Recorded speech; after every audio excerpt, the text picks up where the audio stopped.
Assalamualaikum warahmatullahi wabarakatuh. Perkenalkan, nama saya Nur Afifah Ramadhani, mahasiswa semester 4 dari Universitas Narutama Surabaya, Fakultas Hukum. Di sini saya akan memberikan argumentasi hukum Undang-Undang Nomor 11 Tahun 2020 tentang Cipta Kerja. Pada tanggal 2 November tahun 2020, terdapat perubahan aturan yang mengenai perhitungan uang pesangon terkait pemutusan hubungan kerja yang diatur dalam Undang-Undang Ketenagakerjaan. Isi undang-undang tersebut, khususnya terkait klaster ketenagakerjaan, hampir seluruhnya merugikan kaum buruh. Di dalam pasal 156 ayat 2 Undang-Undang Ketenagakerjaan, dicantumkan kalimat paling sedikit dalam perhitungan uang pesangon atau yang sering disebut dengan PHK. Sementara itu, dalam Undang-Undang Nomor 11 Tahun 2020 tentang Cipta Kerja, kalimat paling sedikit tersebut sudah dihapus. Dan ada beberapa pasal yang sangat merugikan.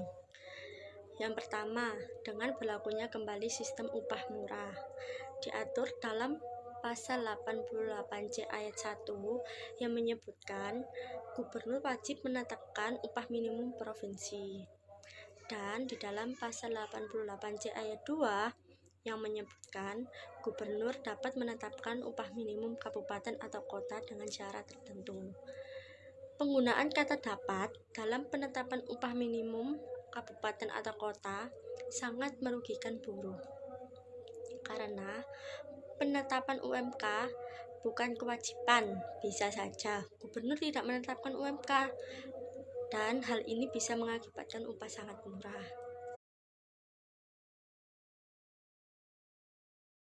Yang kedua, PKWT atau karyawan kontrak seumur hidup. Diatur dalam Undang-Undang Nomor 11 Tahun 2020 menghilangkan periode batas waktu kontrak yang terdapat di dalam pasal 59 Undang-Undang Nomor 13 Tahun 2003 yang mengakibatkan pengusaha bisa mengontrak berulang-ulang dan terus-menerus tanpa batas periode menggunakan PKWT atau karyawan. Dengan demikian, PKWT atau yang sering disebut dengan karyawan kontrak bisa diberlakukan seumur hidup tanpa diangkat menjadi PKWTT atau yang sering disebut dengan karyawan tetap. Hal ini berarti tidak ada kepastian bekerja. Padahal, di dalam Undang-Undang Nomor 13 Tahun 2003, PKWT atau karyawan kontrak, batas waktu kontraknya dibatasi maksimal 5 tahun dan maksimal 3 periode kontrak. Dengan itu, setelah menjalani kontrak maksimal 5 tahun, maka karyawan kontrak mempunyai harapan diangkat menjadi karyawan tetap jika mempunyai kinerja yang baik dan perusahaan tetap berjalan. Tetapi, Undang-Undang Nomor 11 Tahun 2020 menghilangkan kesempatan dan harapan tersebut. Yang ketiga, outsourcing seumur hidup.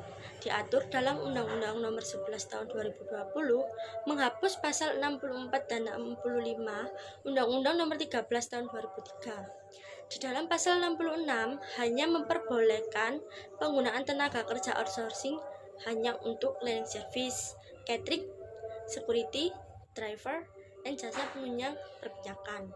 Oleh karena itu, KSPI meminta penggunaan tenaga kerja outsourcing hanya dibatasi 5 jenis pekerjaan saja, sebagaimana diatur dalam Undang-Undang Nomor 13 Tahun 2003.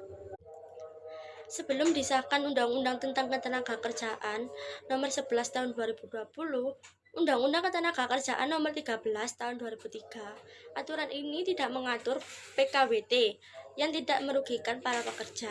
Di dalam undang-undang tersebut, seharusnya kontrak minimal 1 tahun dan bisa saja menjadi diangkat pegawai tetap. Sekian argumentasi hukum menurut saya.